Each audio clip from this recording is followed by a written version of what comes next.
He made just one mistake and disappeared. It was nighttime.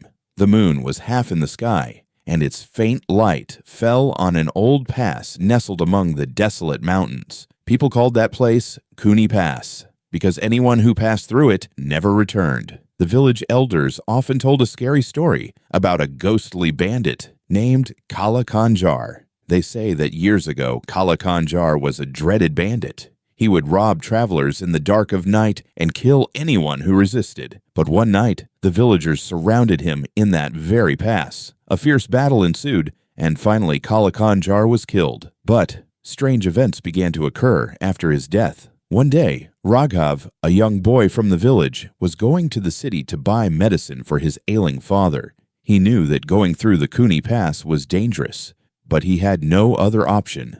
As he reached the pass, the air suddenly cooled. The branches of the trees swayed as if held by some invisible force. Suddenly, he heard the sound of horse hooves. Knock, knock, knock. Raghav stopped. His heart raced.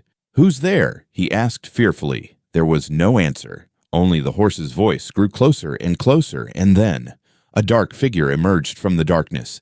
A man, dressed in black, with a cloth tied around his face and a shining dagger in his hand.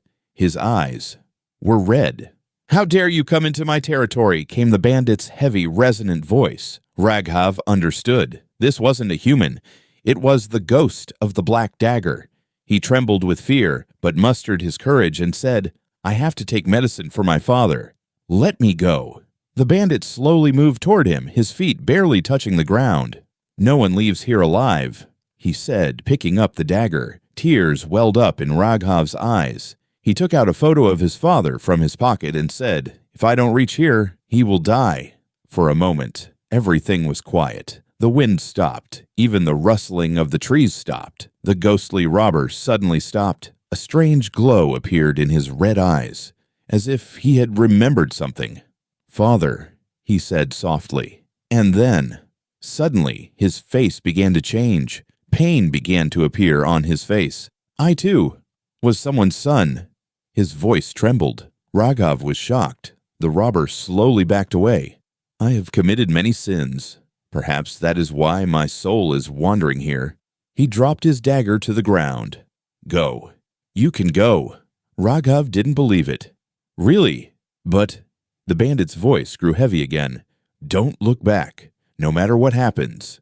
Raghav immediately started running. He hurried out of the ravine. But then he heard a terrifying scream from behind. "Raghav, stop!" That voice was his father's. Raghav's heart sank. "Father," he said softly. He remembered the bandit had told him not to look back, but he couldn't stop himself. He slowly looked back, and what he saw made his soul tremble. It wasn't his father there, but the same ghostly bandit, and this time his face was utterly terrifying. Eyes blood red, and black smoke billowed from his mouth. "I told you, don't look back," his voice echoed. The next moment, everything went dark.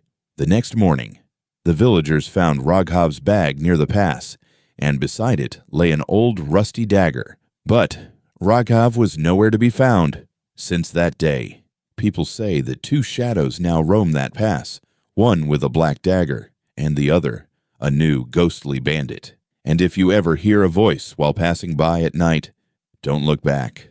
Then understand, it's too late.